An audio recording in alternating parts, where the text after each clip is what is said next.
ረድኤት በረከት ከሁላችን ጋር ይሁን። እንኳን አደረሳችሁ።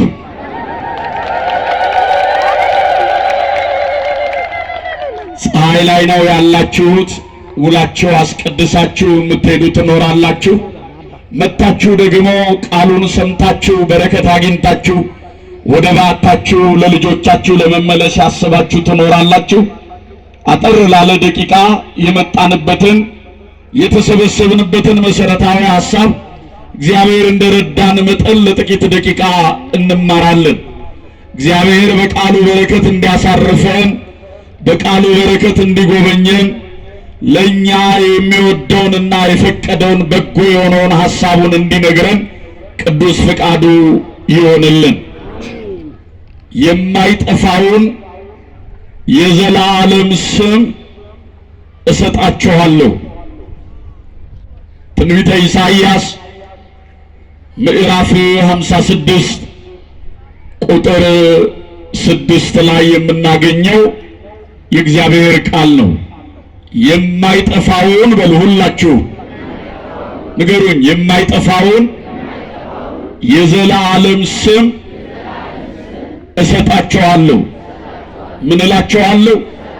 የሚሰጠን የሚያደርግልን የጠየቅነውን የማይነሳን የለመነውን የማይረሳብን የለመነውን የማይረሳን የጠየቅነውን የማይረሳብን የአባቶቻችን አምላክ እግዚአብሔር ስሙ ይክበር ይመስገን። አመስግኑት እግዚአብሔርን። የእግዚአብሔር ልጆች ቃሉን ቃል በቃል አነብላችኋለሁ። እግዚአብሔር እንዲህ ይላል ነቢዩ ኢሳይያስ፣ ማዳኔ ሊመጣ ጽድቄም ሊገለጥ ቀርቧልና ፍርዱን ጠብቁ ጽድቅንም አድርጉ ይላል። ምኑን ጠብቁ? ፍርዱን ጠብቁ ጽድቅንም አድርጉ። ይህንን የሚያደርግ ሰው ይህንንም የሚይዝ ሰው የሰው ልጅ እንዳያረክሰው ሰንበትን የሚጠብቁ እጁንም ከክፋት ከማድረግ የሚጠብቅ ብፁዕ ነው። ወደ እግዚአብሔር የተጠጋ መጻተኛ በእውነት እግዚአብሔር ከሕዝቡ ይለየኛል አይበል። ጃንደረባም ሆነ እኔ እንደ ደረቅ ዛፍ ነኝ አይበል። እግዚአብሔር ሰንበቴን ለሚጠብቁ ደስ ስለሚያሰኙኝም ነገር ስለሚጠብቁ ቃል ኪዳኔን ስለሚይዙ ከእነርሱ ጋር እኖራለሁ። በቤቴና በቅጥሬ ውስጥ ከወንዶችና ከሴቶች ልጆች ይልቅ የሚበልጥ መታሰቢያ ስም እሰጣችኋለሁ።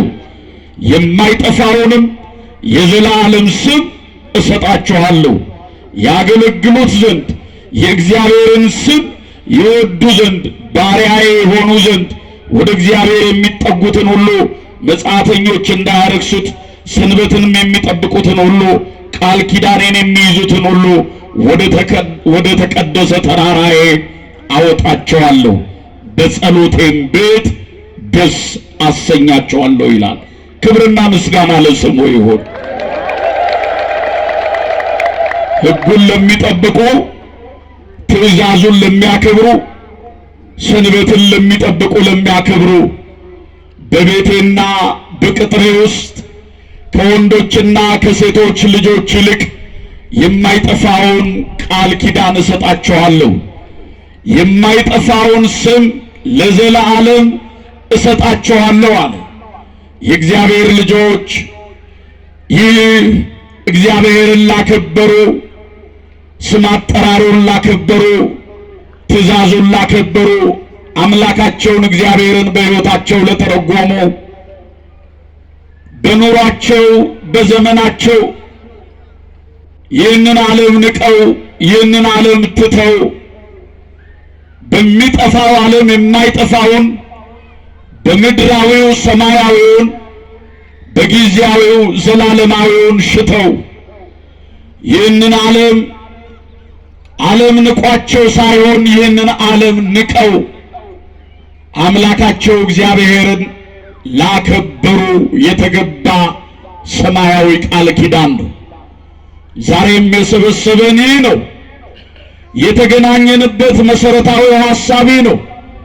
እግዚአብሔርን ያከበሩ በቤቱ እንዴት እንደሚከብሩ ለትእዛዙ ለሕጉ የተገዙ እግዚአብሔር የሚገዛና የሚያገለግላቸው ትውልድ እንደሚሰጣቸው የተገባላቸው የተስፋው ቃል እንደተፈጸመላቸው ለማረጋገጥ ነው። ኦርቶዶክሳውያን ከዚህ የተነሳ እግዚአብሔርን በሕይወታቸው ያከበሩ ቅዱሳን ተብለው፣ በኑሯቸው ያገለገሉ ጻድቃን ተብለው፣ ስለሱ የመሰከሩ ሰማዕታት ተብለው ይጠራሉ።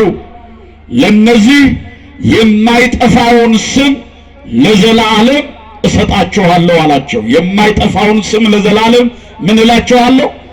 እሰጣችኋለሁ።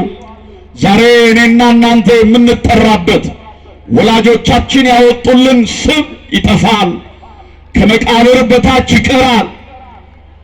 ትላንትና እከሌ እንዲህ ነበር ተብለን እንጠራበት፣ በነበር ልንጠራበት እንችላለን እንጂ በመሆን ልንረጋገጥበት አንችልም። ነገር ግን የማይጠፋ ስም አለ።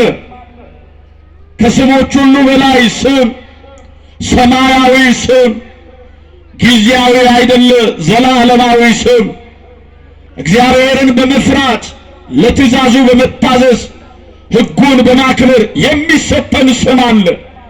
ቤተ ክርስቲያን እናታችን ቤተ ክርስቲያን እሷን እናት ብለን ተጠግተን ከአብራ ከመንፈስ ቅዱስ ከማየ ዮርዳኖስ በ40 በ80 ቀን የመንፈስ ቅዱስን ልጅነት ስናገኝ የማይጠፋውን ስም እናገኛለን።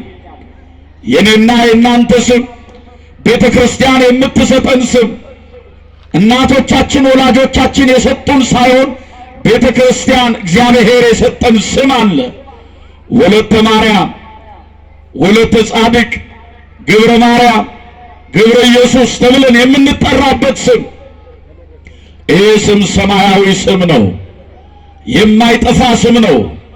እንደ ስማችን ለመኖር ግን የእግዚአብሔር ልጆች ስማችን እንዳይጠፋ እንደ ስማችን ለመኖር በጎነትን እግዚአብሔር ከኛ ይሻል፣ ከኛ ይጠብቃል።